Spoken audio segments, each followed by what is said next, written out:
우리가 지난 사도행전 14장 마지막에서 바울과 바나바가 선교 여행을 마치고 안디옥 교회로 돌아와서 그 모든 이야기를 막 나누면서 함께 하는 내용으로 우리가 지난주 14장 마지막을 나누었습니다. 기쁨이 있었습니다. 하나님이 이방인들의 마음을 열어주시더라. 그들도 믿음을 갖게 되었다. 자기들이 한 일이라고 하지 않고 하나님이 하신 일이라고 고백하는 바울과 바나바, 그들을 파송했다가 그들을 위해 기도했다가 그들이 다시 돌아온 것을 기뻐하는 이 안디옥 교회 공동체 안에는 기쁨이 있고 하나님을 향한 찬송이 있었을 것입니다. 본문의 26절을 보시면 이 안디옥이라는 교회를 이렇게 정의하고 있는데요, 참 아름다운 표현입니다.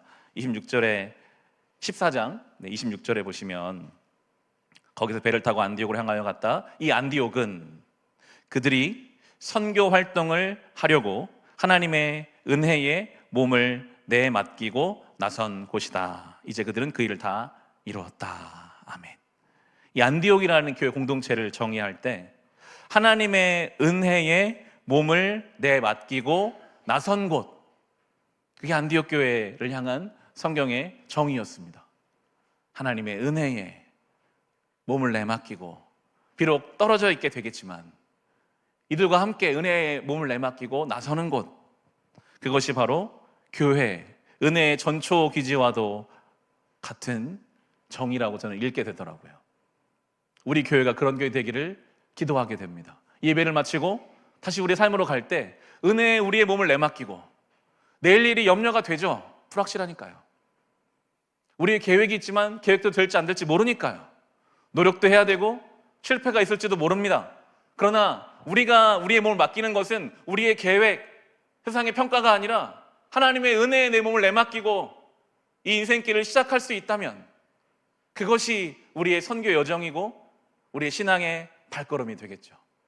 교회는 그런 공동체입니다. 더 좁힌다면 우리의 가정이 성전이라면 가정이 그런 곳이 되어야 할 것입니다. 은혜에 몸을 내맡기고 살아갈 수 있는 가정. 그런데 이 아름다운 공동체에도 또 어려움이 찾아옵니다. 오늘 본문의 15장의 1절 말씀 우리 같이 읽어보겠습니다. 몇몇 사람이 유대에서 내려와서 이렇게 신도들을 가르쳤다. 여러분이 모세의 관례대로 할례를 받지 않으면 구원을 얻을 수 없습니다. 아멘. 지금 구원의 기쁨으로 충만한 공동체에 그 유대에서 사람들이 내려와서 가르치는 거예요. 할례 안 받은 사람 여기 있죠?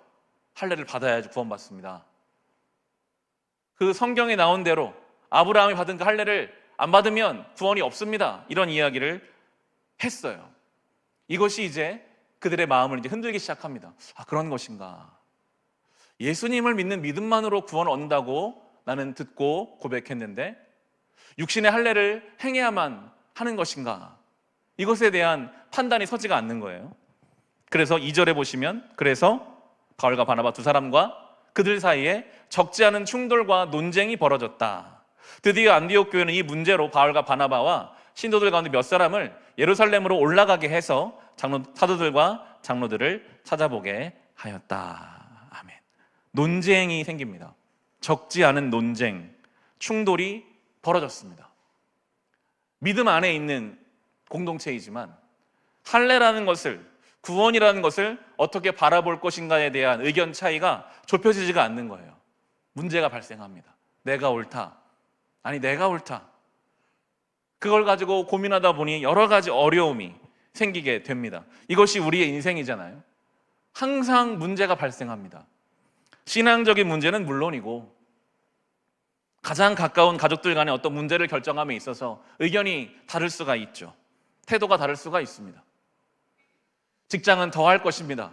이익을 위해서 모인 직장에서는 자기의 어떤 필요와 자기의 수고와 이게 너무나 민첩하게 연결되어 있기 때문에 내가 좀 더 하면 저 사람이 덜하고 내가 좀 덜하면 저 사람이 더 해야 되는 그 상황 속에서 늘 갈등의 요소가 우리 안에 있습니다.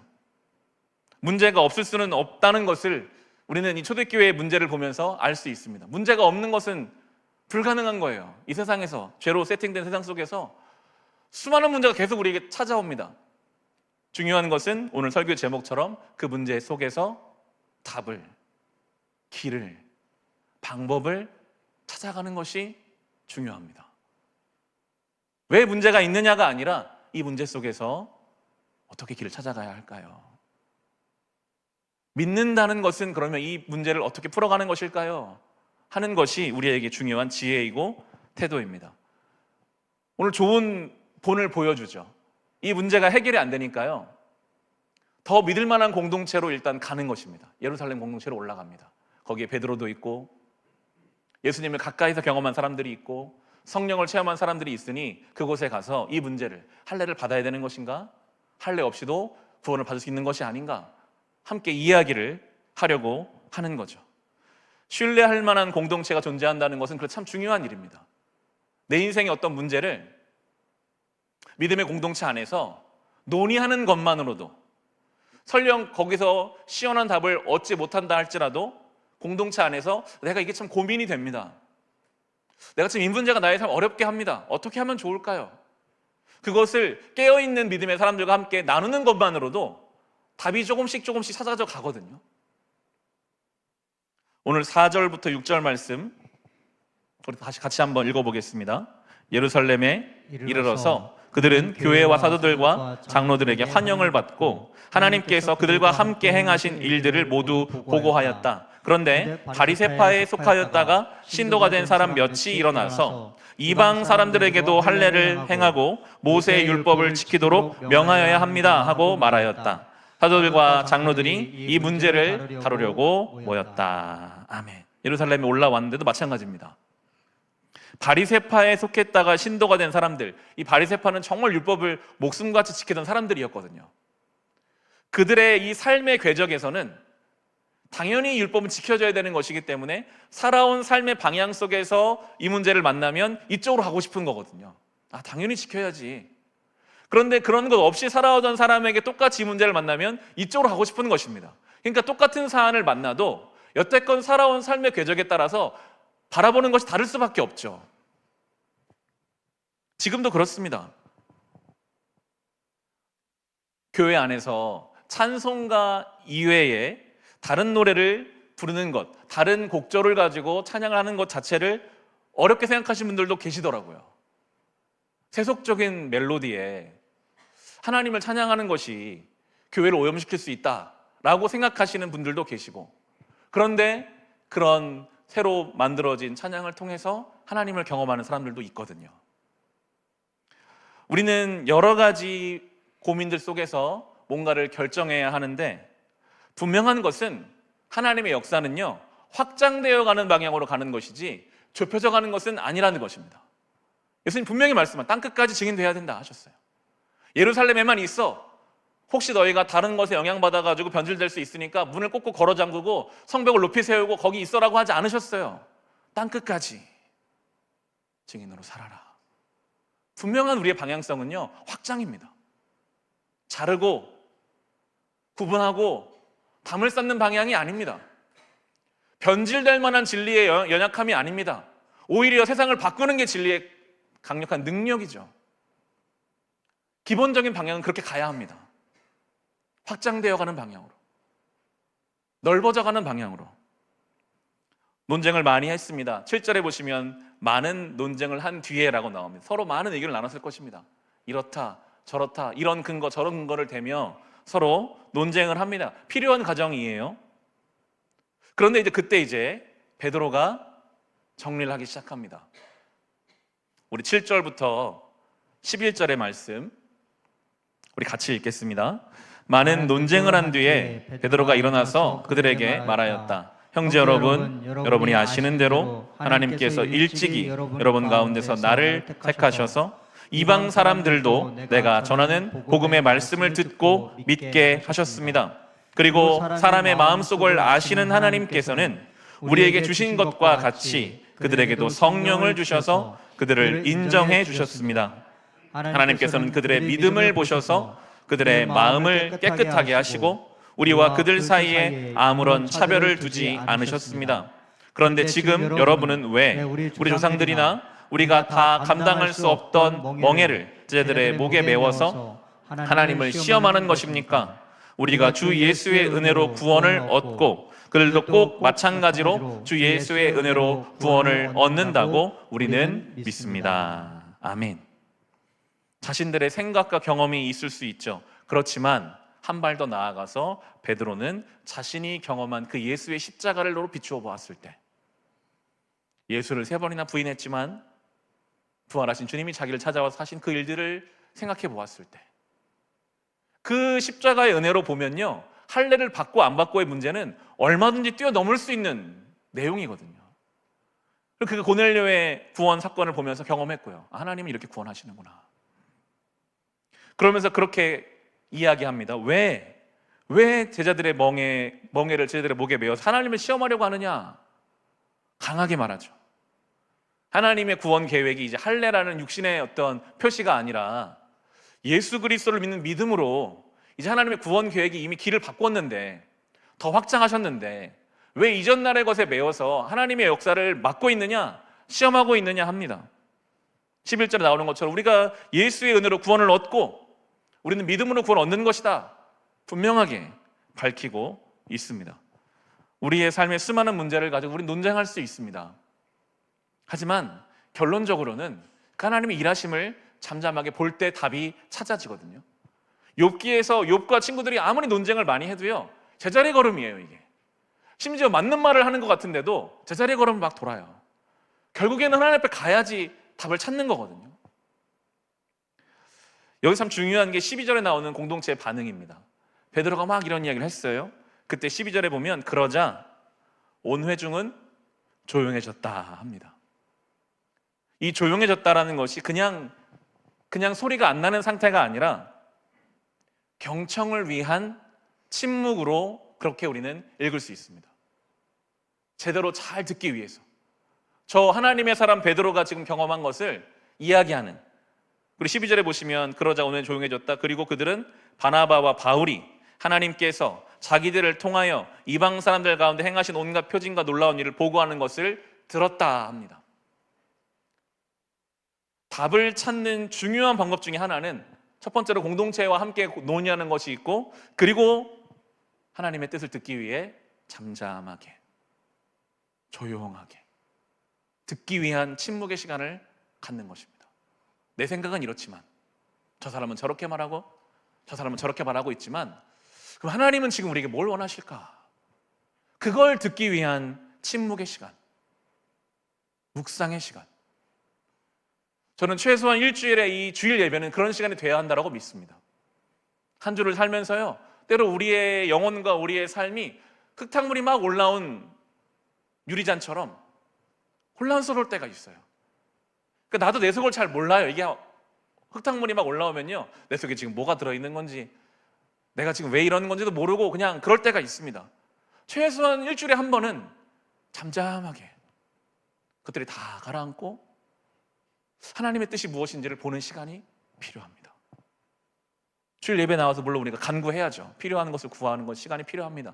그러나 더 앞서서 잠잠하게 멈추어 서서 하나님은 정말 지금 뭘 원하실까? 그것이 답을 찾아가는 방법이 됩니다. 이번에는 야고보가 나섭니다. 여기 나오는 야고보는 12제자 중에 야고보가 있는데 그 야고보는 이미 순교를 당해서 이 시점에는 없고요. 여기 나오는 야고보는 예수님의 친동생, 야고보서를 쓴 야고보입니다. 우리 13절부터 20절까지 말씀인데, 야고보의 경우에는 아모스서 말씀을 인용해서 지금 결론을 내고 있습니다. 13절로 20절 말씀 같이 읽겠습니다. 바나바와 바울이 말을 마친 뒤에 야고보가 대답하였다. 형제 여러분, 내 말을 들어보십시오. 하나님께서 이방 사람들을 돌아보셔서 그들 가운데서 자기 이름을 위하여 처음으로 한 백성을 택하신 경위를 시므온이 이야기하였습니다. 예언자들의 말도 이것과 일치합니다. 예언서에 이렇게 기록되어 있습니다. 이 뒤에 내가 다시 돌아와서 무너진 다윗의 집을 다시 짓겠으니 허물어진 곳을 다시 고치고 그 집을 바로 세우겠다. 그래서 남은 사람이나 주를 찾고 내 백성이라는 이름을 받은 모든 이방 사람이 나 주를 찾게 하겠다. 이것은 주님의 말씀이니 주님은 옛부터 이 모든 일을 알게 해 주시는 분이시다. 그러므로 내 판단으로는 하나님께로 돌아오는 이방 사람들을 괴롭히지 말고 다만 그들에게 편지를 보내서 우상에게 바친 더러운 음식과 음행과 목매어 죽인 것과 피를 멀리하라고 하는 것이 좋겠습니다. 아멘. 아모스 9장을 가지고 야고보가 이야기합니다. 답을 찾아가는 중요한 방법 중에 한 가지가 하나님 말씀을 가지고 현실의 문제를 해석해 보는 것입니다. 아모스 선지자가 이미 이렇게 말을 했다. 이방 사람들에게도 복음이 전해질 때가 온다. 그걸 가지고 이제 판단하는 거죠. 이방 사람들을 괴롭히지 말라. 지금 그들이 할례를 받으라고 주장하는 것은 구원으로 이끄는 게 아니라 그들을 괴롭히는 것이라고 해석하고 있습니다. 때로 우리는 신앙이라는 이름으로 누군가를 괴롭히고 있을지도 모릅니다. 나에게는 그게 신앙이라고 생각하는, 할례 받아야지, 할례를 받아야지 구원 받는 거지.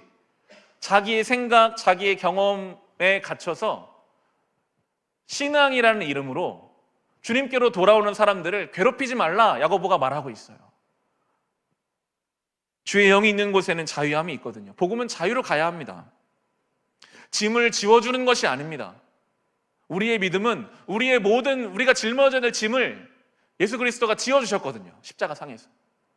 우리는 더 이상 짐을 짊어지는 사람들이 아니라 그 예수를 바라보고 믿는 사람들입니다. 그게 복음입니다. 그래서 자유함이 있는 것입니다. 방임이나 무책임이 아닙니다. 수고하고 무거운 짐진 자들아 다 내게로 오라 내가 너를 쉬게 하리라 예수님 말씀하셨잖아요. 그 모든 짐을 주님이 지어주신다고 하셨으니 그 짐을 믿는 믿음을 가지고 그를 바라보며 살아가는 것이죠. 야고보가 그걸 알기 때문에 왜 짐을 지우느냐, 왜 저들을 괴롭게 하느냐, 복음은 그런 게 아니다 설명하고 있습니다. 말씀을 가지고 현실의 안건들을 풀어가고 있어요. 적용하고 있습니다. 답을 찾아가고 있습니다. 그리고 편지를 쓰자고 해요. 편지를 쓰자. 이것 때문에 지금 안디옥 교회가 혼란스러워하고 있으니 우리가 명확하게 혼란스러워하지 마십시오. 주의 뜻은 믿음으로 은혜로 구원받는 것입니다. 할례 받지 않아도 괜찮습니다. 대신에 이 정도 일들은 지켜야 합니다. 그렇게 질서와 자유 사이에 적당한 경계를 찾아가고 있습니다. 우리 23절부터 31절의 말씀 같이 읽겠습니다. 그들은 이 사람들 편에 아래와 같은 내용의 편지를 써 보냈다.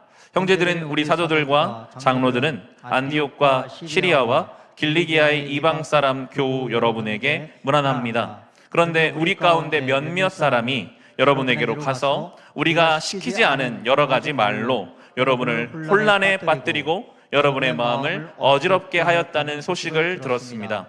그래서 우리 몇 사람을 뽑아서 사랑하는 바나바와 바울과 함께 여러분에게 보내기로 만장일치로 결정하였습니다. 바나바와 바울은 우리 주 예수 그리스도의 이름을 위해서 자기 목숨을 내놓은 사람들입니다. 또 우리가 유다와 실라를 보내니 그들이 이 일을 직접 말로 전할 것입니다. 성령과 우리는 꼭 필요한 다음 몇 가지밖에는 더 이상 아무 무거운 짐도 여러분에게 지우지 않기로 하였습니다. 여러분은 우상에게 바친 제물과 피와 목매어 죽인 것과 음행을 멀리하여야 합니다. 여러분이 이런 것을 삼가면 여러분은 잘 행한다고 하겠습니다. 안녕히 계십시오. 그들은 전송을 받고 안디옥에 내려가서 회중을 다 모아놓고 그 편지를 전하여 주었다. 회중은 편지를 읽고 그 겉면을 기쁘게 받아들였다. 아멘. 논쟁으로 시작했던 이 15장의 내용이 분열로 간 게 아니라 함께 답을 찾아가면서 이제 이 문제를 잘 넘어가고 있습니다. 우리는 할례 유무가 아니라 믿음과 은혜로 구원을 받는 것이다. 편지를 써서 보내줍니다. 혼란에 빠뜨려져 버린 것에 대해서 안타깝게 생각하면서 더 이상 혼란에 빠지지 말라. 주의 뜻을 만장일치로 성령과 꼭 필요한 것 이외에는 짐을 지우지 않겠다. 32절에서도 유다와 실라도 예언자의 여러물로 신도들을 격려하고 굳세게 하여 주었다 합니다. 그 편지와 그 편지의 전달자들이 그들을 격려했고 그들을 굳세게 해주었습니다. 믿음은 그런 것입니다. 격려하는 것입니다. 굳세게 해주는 것입니다. 격려가 필요한 사람을 더 좌절로 낙심으로 밀어붙이는 것이 아니라 왜 할례 안 받았냐고 정죄하는 게 아니라 그들을 격려하는 방향으로, 그들의 믿음을 막 흔들어 버리는 것이 아니라 그들을 굳세게 하는 방향으로 편지는 그렇게 안디옥 교회에게 전달되었고 그들이 이제 기뻐하게 되었습니다. 이 편지라는 것을 묵상하면서 결국은 이 시대에 우리가 그리스도의 편지라고 성경에 말하잖아요.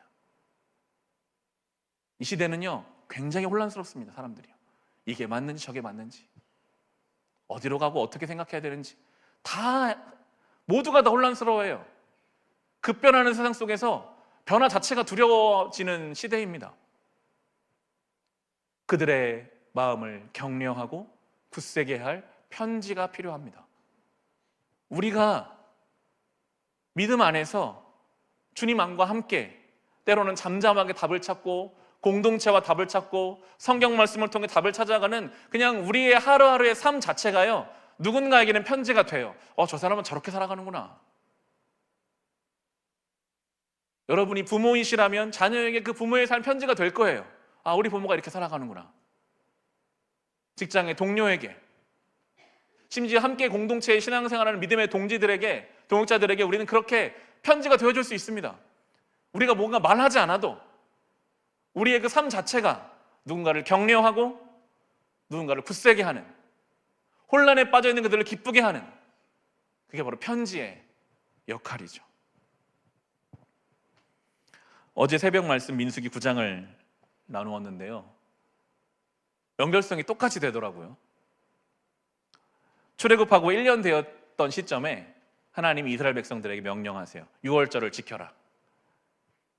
그 6월절 밤이 출애굽하는 노예로 살다가 그날 밤에 어린 양을 잡아서 임원과 문설주에 피를 바른 집만 첫째가 죽지 않고 그날 밤에 이제 다 짐 싸들고 나와서 이제 출애굽을 시작한 지 딱 1년 됐을 때 그걸 기억하라. 모세를 통해서 말씀하셨는데 몇몇 사람들이 하나님이 정결법을 정하실 때 죽어있는 시체나 죽어있는 어떤 동물의 사체를 만지면 부정하기 때문에 예배를 못 드리게 하셨거든요. 그러니까 두 가지가 부딪히는 거예요. 6월절을 지키라고 하시는 명령이 있는데 지금 내가 예배를 드릴 만한 조건이 안 되는 두 가지 속에서 어떻게 해야 됩니까? 이 현안을 가지고 왔어요. 가져온 사람의 의견은 내가 그래도 좀 부정하지만 얘가 예배를 드리고 싶습니다. 자기 의견까지 가지고 왔어요. 그때 모세가 이제 똑같이 말해요. 기다리십시오. 마치 잠잠하게 기다리는 그 사도행전 공동체처럼 당장에 뭔가 결정하는 게 아니라 기다리고 하나님께 묻고 하나님 답을 주시거든요. 우리 민수기 9장을 한번 찾아보겠습니다. 민수기 9장 6절로 11절의 말씀입니다. 그러니까 이런 일들은 그 광야 때에도 이 사도행전 때에도 오늘 우리의 삶에도 일어날 수 있다는 거거든요. 그때 우리가 어떻게 답을 찾아갈 수 있는 것인가? 우리 민수기 9장 6절로 11절입니다.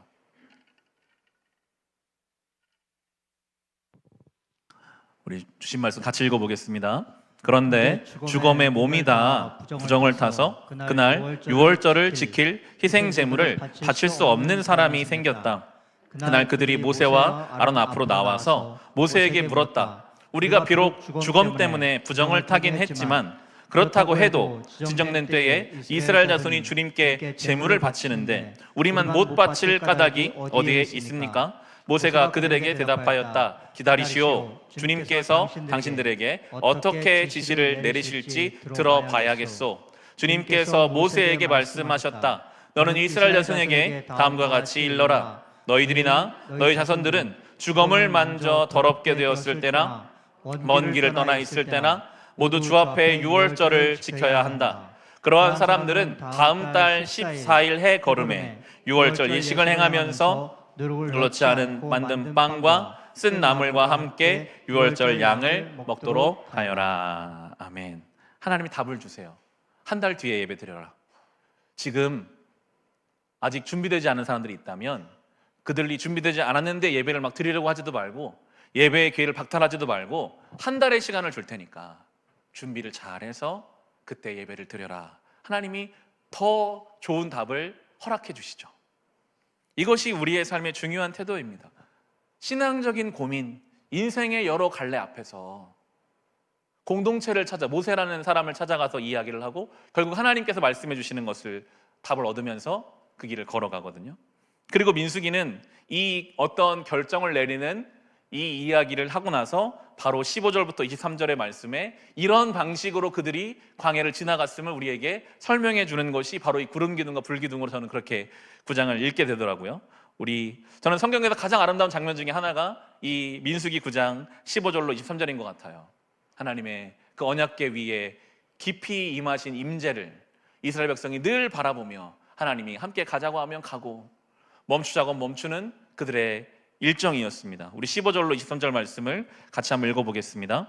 성막을 세우던 날 구름이 성막 곧 증거궤가 보관된 성막을 덮었다.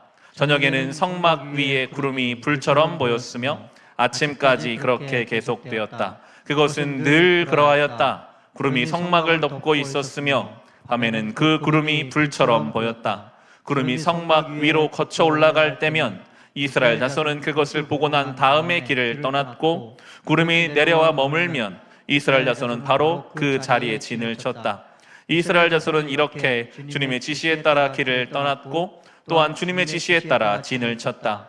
구름이 성막 위에 머물러 있는 날 동안에는 진에 머물렀다. 그 구름이 성막 위에 여러 날 동안 오래 머물면 이스라엘 자손은 주님의 명을 지켜 길을 떠나지 않았다. 구름이 성막 위에 며칠만 머무를 때도 있었다. 그때에는 그 때대로 주님의 지시에 따라서 진을 치고 또 주님의 지시에 따라 길을 떠나곤 하였다. 구름이 저녁부터 아침까지 머물러 있을 때도 있었다. 그럴 때에는 아침이 되어 구름이 거쳐 올라가면 그들은 길을 떠났다. 낮이든지 밤이든지 구름만 거쳐 올라가면 그들은 길을 떠났다. 때로는 이틀이나 한 달이나 또는 몇 달씩 계속하여 구름이 성막 위에 머물러 있으면 이스라엘 자손은 그곳에 진을 친 채 길을 떠나지 않았다. 그들은 구름이 거쳐 올라가야만 길을 떠났다. 이렇게 그들은 주님의 지시에 따라 진을 쳤고 주님의 지시에 따라 길을 떠났다. 그들은 주님께서 모세를 시켜 분부하신 대로 주님의 명령을 지켰다.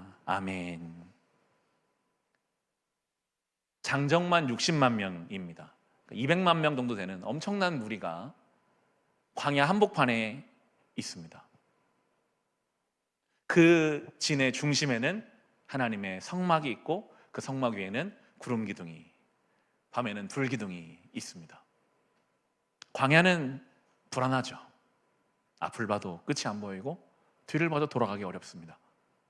광야를 보면 불안하지만 항상 우리의 진의 중심에 계시는 하나님을 바라보면 이 길을 갈 수 있는 힘을 얻는 거거든요.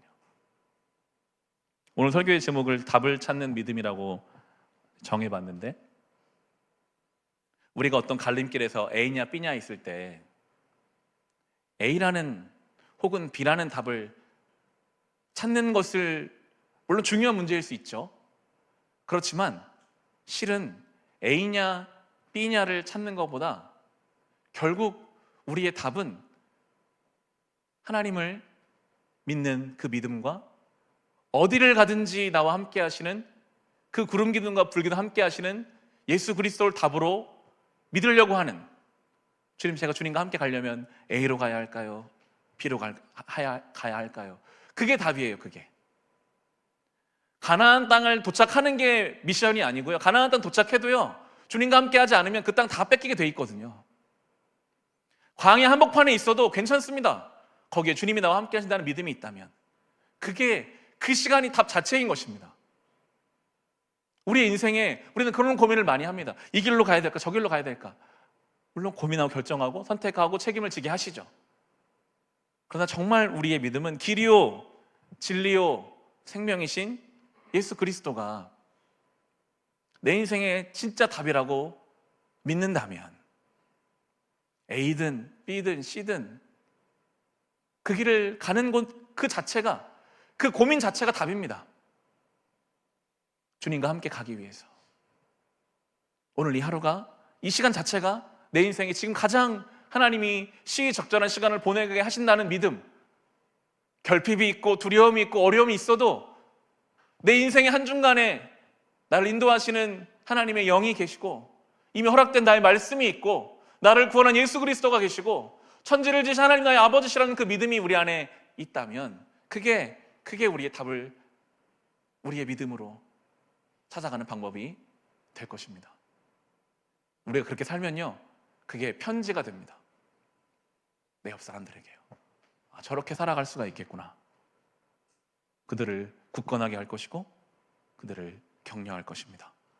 바라기는 우리 교회가 그런 편지의 역할을, 우리 한 사람 한 사람이 그런 그리스도의 편지로 살아갈 수 있기를 주님의 이름으로 축원합니다.